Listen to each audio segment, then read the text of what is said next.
Today the title is Christ responds to hope. கிறிஸ்து நம்பிக்கைக்கு respond பண்ணுகிறார். So today this is the title we are going to see. இந்த தலைப்பிலே தான் நாம் இந்த மாலை வேளையிலே பார்க்க போகிறோம். This is one of the words which is very familiar in the Bible as well as it's powerful. அதாவது வேதாகமங்களிலே மிகவும் அதிகமாக நமக்கு தெரிந்த ஒரு வார்த்தைகளாய் இது இருக்கும், மிகவும் முக்கியமான வார்த்தையும். If you read the Bible you can see Christ reacted to certain things from people. அதாவது ஜனங்களிடத்திலிருந்து வந்த சில எதிர்பார்ப்புகள் வார்த்தைகளுக்கு கிறிஸ்து ஒரு சில ரியாக்ஷன்ஸை கொடுக்கிறார். As well he has told to the church that if you are going to do this I will react to you. சபைக்கு அவர் சொல்லியிருக்கிறார், நீங்கள் இப்படியெல்லாம் செய்வீர்கள் என்றால் நான் இப்படி செய்வேன் என்று. And that reaction is also inclusive of this word called hope. அதாவது நம்பிக்கை என்ற வார்த்தை அதிலே மிகவும் அடங்கி இருக்கிறது. The book of Isaiah chapter 40 and verses 31.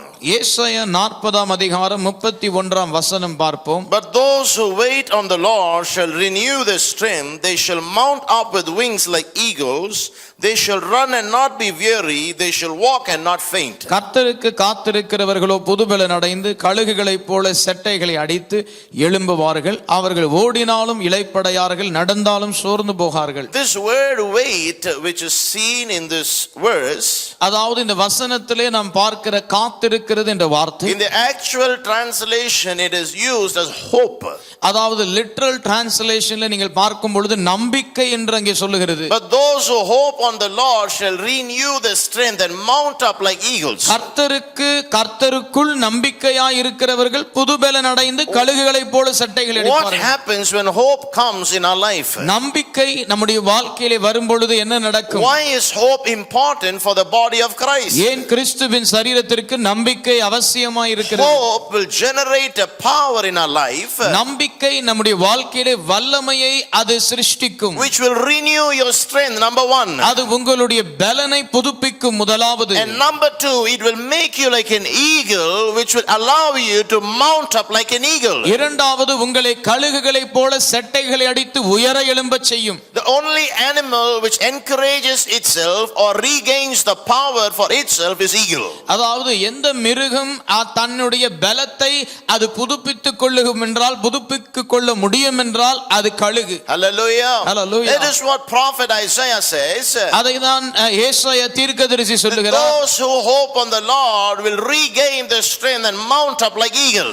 தேவனிலே நம்பிக்கை வைக்கிறவர்கள் கழுகுகளைப் போல செட்டைகளை அடித்து உயருவார்கள். Amen. Amen. Many times we have a big doubt about hope and faith and trust and so many things together. அநேக நேரத்திலே நம்பிக்கை குறித்து, விசுவாசத்தை குறித்து, அதாவது நாம் எதிர்பார்க்கிற காரியத்தை குறித்து பல விதமான சந்தேகங்கள் இருக்கிறது. Sometimes we feel hope is faith and faith is hope, and sometimes we feel trust is faith and hope together. நம்பிக்கை விசுவாசம் என்று நினைக்கிறோம், விசுவாசத்தை நம்பிக்கை என்று நினைக்கிறோம், அதாவது ட்ரஸ்டையும் இதிலே குழப்பிக் கொள்ளுகிறோம். But what is hope by that word by itself? ஆனால் நம்பிக்கை என்னும் வார்த்தைக்கு என்ன அர்த்தம்? In the Hebrew meaning, the word hope means yahal.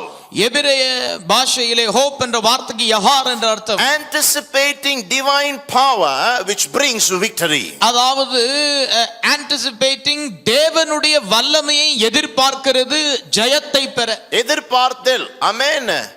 You know, the word hope means anticipating the divine power which brings victory. நம்பிக்கை என்றால் தேவனுடைய பலனை, அதாவது வல்லமை எதிர்பார்த்துதல், அது ஜெயத்தை கொண்டு வரும். What is God expecting in your life and my life? தேவன் உங்களுடைய வாழ்க்கையிலும் என்னுடைய வாழ்க்கையிலும் என்ன எதிர்பார்க்கிறார்? We got to have an anticipation of divine power which will bring victory in our life. அதாவது நாம் தேவனுடைய வல்லமையை எதிர்பார்த்து அது நம்முடைய வாழ்க்கையிலே வெற்றியை கொடுக்கும்படி நம்ப வேண்டும். When you anticipate the victory from the Lord, it means you're hoping in the Lord. அதாவது தேவனிடத்திலிருந்து வெற்றியை நீங்கள் எதிர்பார்க்கிறீர்கள் என்றால் அது என்ன சொல்லுகிறது? நீங்கள் அவர் மீது நம்பிக்கை வைக்கிறீர்கள் என்று அர்த்தம். What happens if I'm going to anticipate, brother? நான் தேவனை மீது எதிர்பார்த்தால் என்ன நடக்கும்? You will regain a strength in your life. மறுபடியும் புது பலனை நீங்கள் பெறுவீர்கள். And you will mount up like an eagle against a storm. கழுகை போல எல்லா விதமான புயலுக்கு எதிராக எழும்புவீர்கள். You know how you can prepare yourself for any storm in this world? அதாவது இந்த பூமியிலே நீங்கள் சந்திக்க போகிற எப்பேற்பட்ட புயல்களை எப்படி நீங்கள் மேற்கொள்ளுவீர்கள்? By anticipating that there is a God who sits in the throne and this God will give me victory even in this storm. சிங்காசனத்திலே வீற்றிருக்கிற தேவன் எனக்கு இந்த புயலிலே பலனை கொடுத்து என்னை எழும்பச் செய்வார் என்று எதிர்பார்த்ததன் மூலமாய். Hallelujah. Hallelujah. What are we anticipating today? இன்றைக்கு நாம் எதை எதிர்பார்க்கிறோம்? What are we anticipating? எதை எதிர்பார்க்கிறோம்? Are we anticipating fear? பயத்தை எதிர்பார்க்கிறோமா? Are we anticipating suspicious thoughts? அதாவது சில சந்தேகமான எண்ணங்களை எதிர்பார்க்கிறோமா? Or are you anticipating the victory from your God? அல்லது உன் தேவனிடத்திலிருந்து ஜெயத்தை எதிர்பார்க்கிறாயா? If you are sitting there, nothing is working out, circumstances totally against your life. அங்கே உட்கார்ந்து கொண்டிருக்கிறீர்கள், ஒன்றும் நடக்கவில்லை, வாழ்க்கைக்கு விரோதமாக எதிர்காலத்திற்கு விரோதமாக எல்லாம் நடக்கிறது. How are you going to rise up from this failure? எப்படி இந்த தோல்வியிலிருந்து எழும்ப போகிறீர்கள்? How are you going to face the giant whom you scared today and right now? இன்றைக்கு நீங்கள் பயந்து கொண்டிருக்கிற அந்த பலவானை எப்படி மேற்கொள்ள போகிறீர்கள்? Anticipation. எதிர்பார்த்துதல். Anticipating the divine power of God which will bring to you the victory is the power which God wants you to have today. தேவனுடைய அபார வல்லமை உங்கள் வாழ்க்கையிலே கிடைக்கும் என்ற எதிர்பார்த்துதல் தான் இன்றைக்கு உங்கள் வாழ்க்கையிலே ஜெயத்தை அது என்றைக்கும் கொண்டு வரும்.